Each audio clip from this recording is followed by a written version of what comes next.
Olá pessoal, no vídeo de hoje eu vou comentar o pronunciamento bombástico do então ministro da Justiça e a resposta do presidente da República.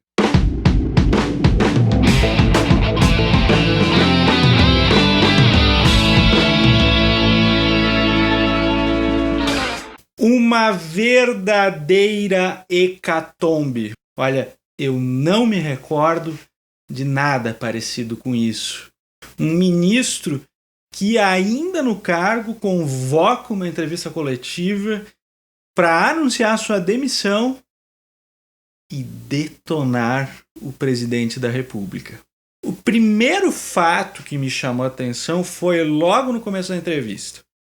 O Sérgio Moro, ele quis deixar claro que, ao contrário do que diziam, ele não havia exigido nada, porque se dizia que ele havia exigido uma vaga no STF para ser ministro. Então, e ele quis deixar claro que isso não foi feito, essa exigência, que isso não havia sido colocado em questão.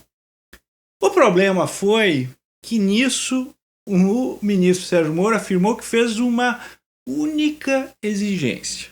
Como ele estava abrindo mão de uma aposentadoria de juiz, de 22 anos, de uma carreira cujo cargo é vitalício, ele pediu que, caso acontecesse algo com ele, a família não ficasse desamparada e, para tanto, fosse dada uma pensão à sua família.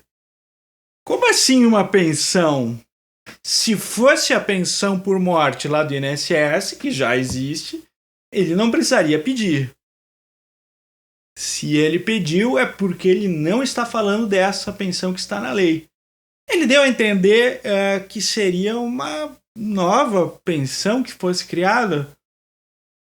Mas como? Uma lei específica para isso? Criando uma pensão só para o Sérgio Moro? Bom, isso poderia, em tese, ser aquilo que será chamada vantagem indevida lá do crime de corrupção.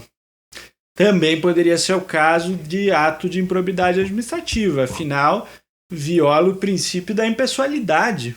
Em seguida, depois de expor os méritos da sua gestão, ele passou a falar sobre o motivo da sua saída e deixou bem claro que ela se deu pelas frequentes pressões que vinha sofrendo do presidente da República de interferência política na Polícia Federal.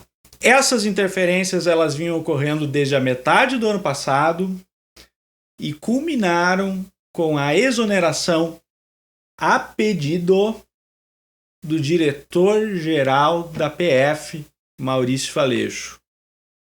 Na publicação no Diário Oficial constava o nome de Moro, mas Moro deixou claro na sua entrevista que jamais deu a sua assinatura para esse ato, assim como Valeixo jamais formalizou um pedido de exoneração.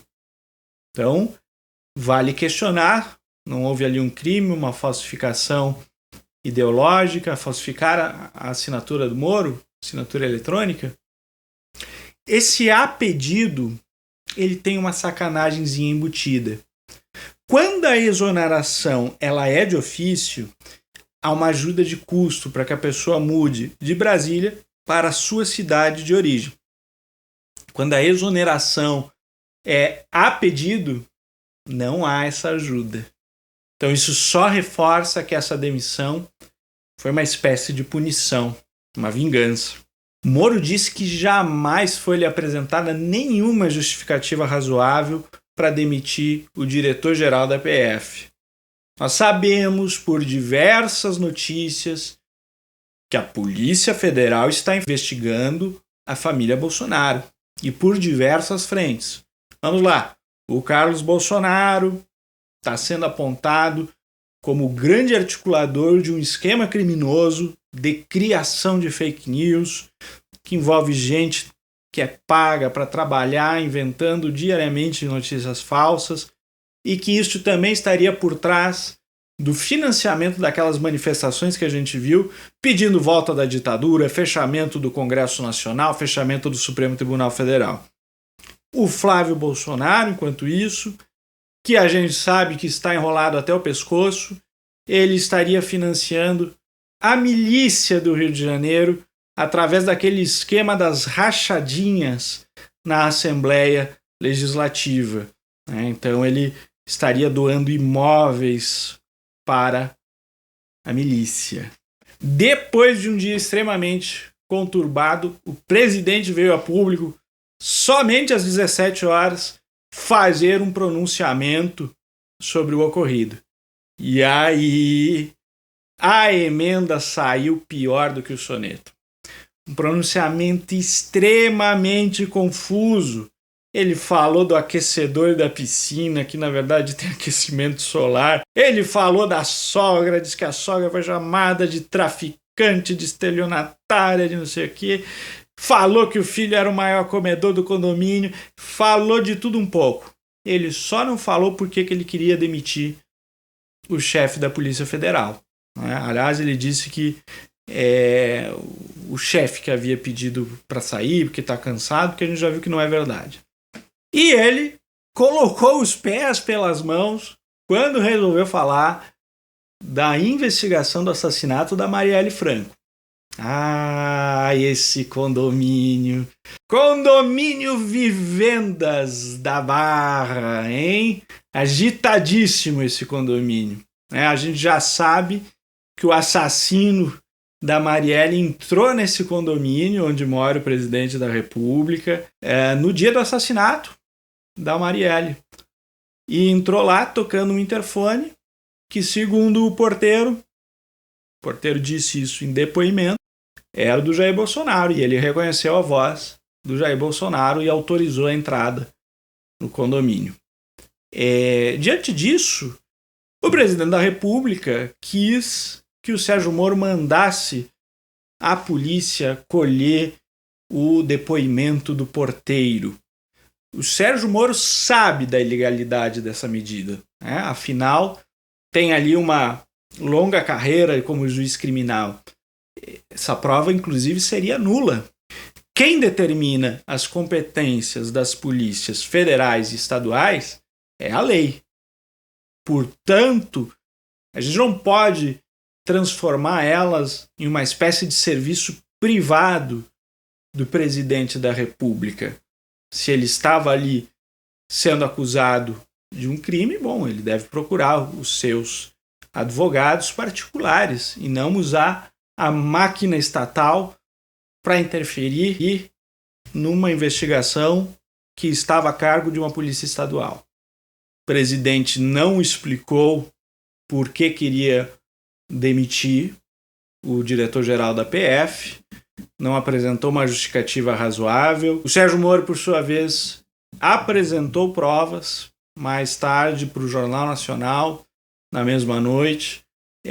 Se sabe que alguém com a inteligência do Sérgio Moro e a experiência que ele tem como juiz jamais faria uma declaração dessas sem ter provas. Ele provavelmente tem provas robustas daquilo que falou. Então está no ar, Vamos aguardar os próximos acontecimentos. Eu fiquei com uma pulga atrás da orelha. É uma dúvida que eu ainda fiquei. Ficou bem claro que havia uma promessa de vaga, e aí a gente tem até, Moro mostrou as mensagens da deputada Carla Zambelli, uma vaga garantida para o Sérgio Moro no Supremo Tribunal Federal. A gente sabe que seria muito do agrado dele essa vaga, mas ele decidiu abrir mão disso, por tudo a perder. Já perdeu uma longa carreira de juiz, em tese, porque se sentiu ofendido com essas imoralidades cometidas pelo presidente da República. Será? Será que não há mais nada por trás? Precisamos lembrar que Moro já não é mais juiz. Hoje ele é um político. E como tal, possivelmente pensa e faz estratégias como um político. O que será que está nos planos do Sérgio Moro? Se você gostou do vídeo, deixe o seu like e se inscreva no canal. Deixe também suas dúvidas e suas críticas nos comentários. Elas podem ser respondidas num futuro vídeo.